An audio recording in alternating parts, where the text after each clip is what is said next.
আরে উট পাখিটা তো দেখা যায় বাসায় নেই, আমি এই ফাঁকে ওর ডিমটা নিয়ে পালিয়ে যাই। কি ওই বিড়াল আমার ডিম নিয়ে পালাচ্ছে? ওই বিড়াল দাঁড়া, আমার ডিমটাকে দিয়ে যা। হ্যাঁ হ্যাঁ, এবার আমি উট পাখির ডিমটাকে ফ্রাই করে খেয়ে ফেলবো। আরে কি, ডিম থেকে তো উট পাখির বাচ্চা বের হয়ে আসলো। ওরে বদমাইশ বিড়াল, তুই আমার ডিমটাকে ভেঙে ফেললি কেন রে? দাঁড়া, আজকে আমি তোকে শেষ করে দেবো। কি উট পাখি তো দেখা যায় আমার দিকে আসছে, আমি ওর বাচ্চাটাকে নিয়ে জলদি এখান থেকে পালাই। ওরে বিড়ালের বাচ্চা, আজকে দেখ আমি তোর কি অবস্থা করি। তোকে মেরে একদম তোর হাড্ডি গুড্ডি ভেঙে দেবো। দাঁড়া বদমাইশ, তোর শরীরে সবগুলো লুম আগে তুলে নেই, এইবার বিড়ালের লুমগুলো দিয়ে আমি আর আমার সন্তানের জন্য দুটা জামা তৈরি করি। আরে বাহ, বিড়ালের লুমে জামা পরে তো আমাদের শরীরে সেই আরাম লাগছে। ওই উট পাখি আমার শরীরের লুমগুলো তুলে নিয়েছে, আমি ওকে ছাড়বো না। আরে ভাই শজারুর বাচ্চা, রাস্তার মধ্যে দাঁড়িয়ে আছিস কেন রে? সামনে থেকে সর। ইঁদুরের গুহায় এই বুমটা রেখে দিয়েছি, এখন সবগুলো ইঁদুর ব্লাস্ট হয়ে যাবে। হা হা, সবগুলো ইঁদুরকে নিয়ে এবার আমি ফ্রাই করে খাবো। ওরে বিড়াল, আমার সামনে থেকে তুই ইঁদুর নিয়ে যাবি? তা তো কখনোই হতে পারে না। হা হা বিড়াল, তুই তো শেষ, এইবার এই ইঁদুরগুলোকে আমি ফ্রাই করে খাবো। আরে বাহ, ইঁদুরের ফ্রাই খেয়ে তো সেই স্বাদ লাগছে।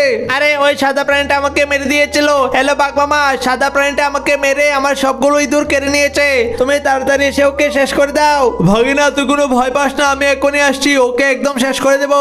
একই বাঘের শব্দ শোনা যাচ্ছে, দেখি তো বাঘটা কোথায় আছে। ওরে বাবা, বাঘ তো দেখা যায় আমার দিকে আসছে। দাঁড়া বাঘ, এই গলতি মেরে তোকে এখনই শেষ করে দিচ্ছি। ওরে বাবা, কি হলো?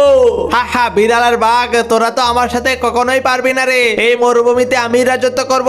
বাঘ মামা, ওই সাদা প্রাণীটার সাথে তো আমরা দুজন মিলে পারলাম না, চলো আমরা বাড়ি ফিরে যাই, আমরা আরো শক্তিশালী হয়ে ফিরে এসে ওই প্রাণীটাকে একদম শেষ করে দেবো। বন্ধুরা, পরের পার্ট দেখতে চাইলে লাইক সাবস্ক্রাইব করে রাখো।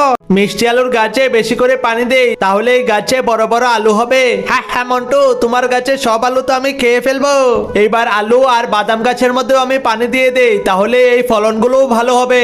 দাও মন্টু, বেশি করে পানি দাও। আর এদিকে আমি তোমার বাগানের সবগুলো ফল খেয়ে ফেলছি। এই যে মন্টু, তুমি তো বলেছিলে তোমার বাগানের সব ফলমূল আমার কাছে বিক্রি করে দেবে, এই যে নাও টাকা, এখন থেকে সব ফলমূল আমার। আচ্ছা দাদু, ঠিক আছে, আপনার যখন মন চায় তখন বাগান থেকে ফল নিয়ে চলে যাবেন। গাছগুলো উঠিয়ে দেখি তো গাছের মধ্যে কেমন ফলন ধরলো।